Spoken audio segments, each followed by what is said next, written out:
Okay, now, back on your sheets we're reading. The holiness of Leviticus is basically separateness. Now, all those three words, kadosh, qadesh, and qadosh, which are Hebrew words, basically all mean the same thing, separateness. Now, what does that mean? Well, when separateness is referring to God, because God is called holy, kadosh. We serve a kadosh God in Hebrew. When we say that, and by the way, that's what a derivative of that is kosher food. Remember? Kosher?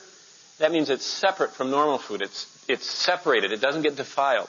In fact, when you go to Israel, if you ever go to Israel and you eat in a very orthodox hotel, they will have a kosher kitchen. It's separate. They don't let us folks eat out of their kitchen because they are very separate. It's a very exclusive thing. They don't want any contamination. Okay, but when separateness or kadosh is referring to God, it implies He is unique and He is separate from all that is earthly and wrong. You see, God is of pure eyes and to behold evil. He is holy, separate, undefiled. You understand? And that's why it's so amazing that God became flesh and dwelled among us. And not just that, He took upon Himself our sin. That's why there has to be a God the Father and a God the Son and a God the Holy Spirit. Because God the Father is holy, separate, and undefiled. And God the Son came down here and didn't separate. And He became not only unholy, He became sinful. Did He commit sin? No. Non peccare, as they say in Latin. He didn't commit sin, nor was He able to sin. He was impeccable. But He became sin for us, who knew no sin, that we might become the righteousness of God. 2 Corinthians 5:21. Now listen to this. This was great. A simple definition of holy comes from looking at why certain things are called holy. The Bible is called the what? Holy Bible. The land of Israel is called the what? Holy Land. And the city of Jerusalem is called the Holy City. Why? There is a quality about all three which they share in common. They all belong to whom? To God. This is God's book. Israel is God's land. Jerusalem is God's city. In fact, and this is the third time I've mentioned this, but I'm still intrigued with what the late Dr. Ray Stedman said, that if you look, not only is all the universe surrounding, we learned in Genesis, is surrounding the earth, but all the earth, the center of the earth, is the Holy Land. And the center of the Holy Land is Jerusalem.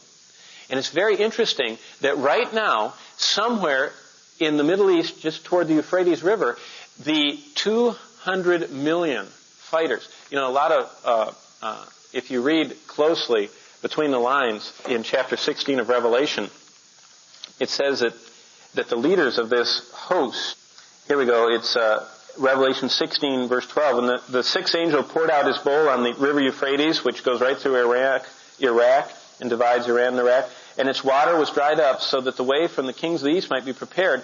And I saw 3 unclean spirits like frogs coming out of the dragon's mouth. And so this is the center of the whole redemptive plan takes place over there. But what happens is that there are these horrible creatures that are kept in a pit by the river Euphrates. It's very interesting that in Revelation that the whole drama of the completion of history centers around everybody converging on Jerusalem, and just when they all get converged on Jerusalem and get ready to destroy it, God stops them and destroys them all at Armageddon.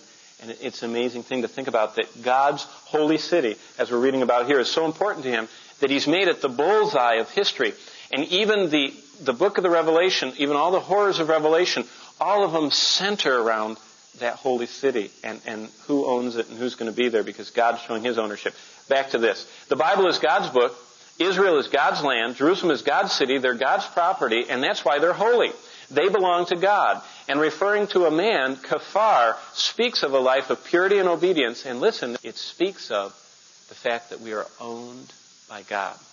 Now, if you're holy tonight, you are belonging to Him. And if you belong to Him, we should live a life that is separate. Now, some verses about that. 1 John 2. What does it say?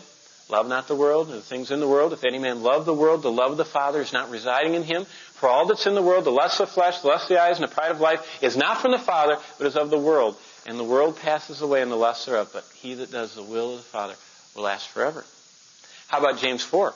It says, you adulterers and adulteresses, don't you know that friendship with the world is enmity with God? Whosoever therefore will be a friend of the world is the enemy of God.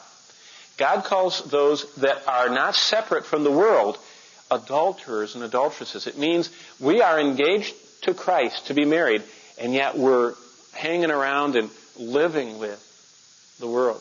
That's spiritual adultery. That's what this whole book is about. Now, let's start.